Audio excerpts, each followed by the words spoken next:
Yesu iliyoimbwa na mimi Clarity Jotham Semu. Ndugu mgeni rasmi, wageni waalikwa, viongozi wa dini, waimbaji wenzangu, washarika wapendwa, ndugu jamaa na marafiki, Bwana Yesu asifiwe. Ndugu mgeni rasmi na wageni waalikwa, kwa unyenyekevu mkubwa na kwa moyo wa shukrani, napenda kuchukua fursa hii kuwakaribisha kwa heshima na furaha katika tukio hili maalum la uzinduzi wa albamu yangu ya kwanza ya nyimbo za Injili inayokwenda kwa jina la Ninaringa na Yesu.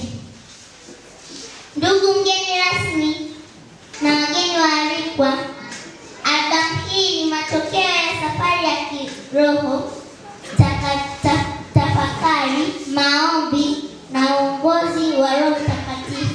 Inabeba ujumbe wa ushindi, rehema, toba na upendo wa Mungu kwa wanadamu. Lengo kuu la albamu hii ni kumtukuza Mungu aliye hai na kutukumbusha kuwa hakuna jambo tunaloweza kujivunia zaidi ya kuwa ndani ya Kristo Yesu. Amina. Safari yangu ya uimbaji. Ndugu mgeni rasmi na wageni waalikwa, huduma hii